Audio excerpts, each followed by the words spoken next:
नमस्कार।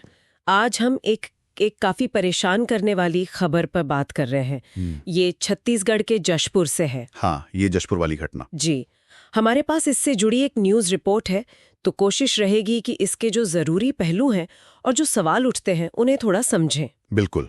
तो रिपोर्ट ये बताती है कि 6 जुलाई 2025 को सुबह का वक्त था, करीब 10 बजे। जशपुर में एक मोहल्ला है सिंहपुर। वहां रवि कुमार नाम का एक व्यक्ति है, कोई 45 साल का। अच्छा। उसने अपनी पड़ोसन मंदा साहू, जो 38 साल की हैं और उनके 2 छोटे बेटे हैं, उन पर तेजाब फेंक दिया। अरे बाप रे, घर के बाहर? हाँ, रिपोर्ट के हिसाब से माँ और बच्चे उस वक्त घर के बाहर ही थे। ये तो बहुत ही भयानक बात है। फिर क्या हुआ? उनका क्या हाल है? जी, बहुत भयानक। हाँ, यकीनन ये हमला बहुत गंभीर था। इसमें जो माँ है मंदा साहू और उनका बड़ा बेटा रामू, वो शायद 10 साल का है। हाँ, रामू 10 साल का। वो दोनों काफी बुरी तरह झुलस गए, खासकर मतलब चेहरे और हाथों पर असर ज्यादा बताया जा रहा है। ओह, छोटा बेटा भी था सोनू, 8 साल का।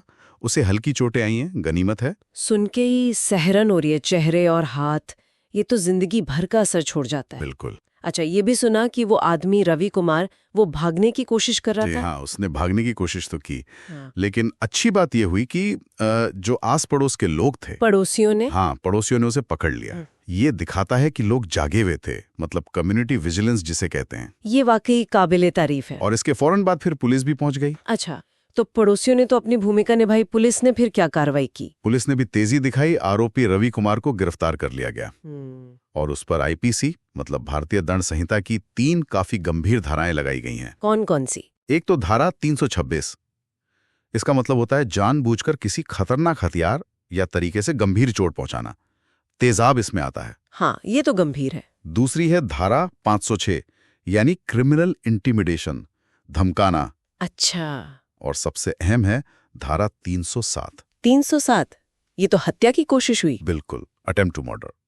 तो पुलिस इसे महज एक मारपीट या चोट पहुंचाने का मामला नहीं मान रही। नहीं, ये तो इरादा साफ दिखाता है। हाँ, जान लेने के इरादे से किया गया हमला। उसे फिलहाल रिमांड पर जेल भेज दिया गया है। जांच चलेगी अब। ये जानना जरूरी था कि कानून कितनी सख्ती बरत रहा है। लेकिन हमले की कोई वजह कुछ पता चला? यहीं पर मामला थोड़ा उलझा हुआ है। हाँ, रिपोर्ट में बस इतना लिखा है कि वो पिछले महीने से महिला से किसी बात पर खफा था, पर वो बात क्या थी? वही, असल कारण क्या था, यह भी साफ नहीं है। और ये बात थोड़ी, आप कह सकती हैं, चिंताजनक भी है ना? बिल्कुल, जब वजह ही पता ना हो तो अजीब लगता है। हाँ, और मकसद का साफ ना होना ये मामले को और पेचीदा बना देता है। ये समझना मुश्किल हो जाता है कि ऐसी घटनाओं को आगे कैसे रोकें। सही बात है। और ये घटना, जैसा रिपोर्ट में भी इशारा है, कई चीजों की तरफ ध्यान खींचती है।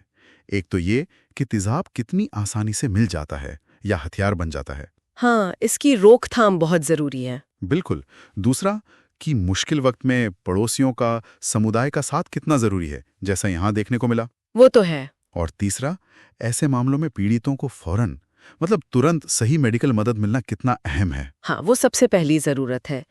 तो अगर हम संक्षिप्त में देखें तो ये एक पड़ोसी का दूसरे पर बहुत ही गंभीर हमला था। जी। पुलिस ने तेजी से कार्रवाई की, समुदाय ने भी मदद की, लेकिन हमले की जड़, वो असली वजह, वो अभी भी एक सवाल है। बिल्कुल। और ये घटना हमें सोचने पर मजबूर करती है कि समाज में मतलब इस तरह की हिंसा क्यों पनप रही है। सही कहा।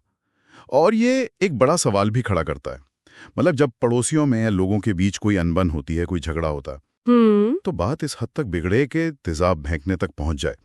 इससे पहले क्या समाज के लेवल पर, समुदाय के स्तर पर, हाँ, कोई ऐसा तरीका हो सकता है कि मामला सुलझ जाए, मतलब पुलिस या कानून की जरूरत पड़ने से पहले ही?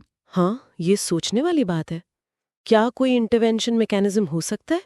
इस पर वाकई गौर करना चाहिए। बिल्कुल, ये एक विचारणीय प्रश्न है। Thanks for watching.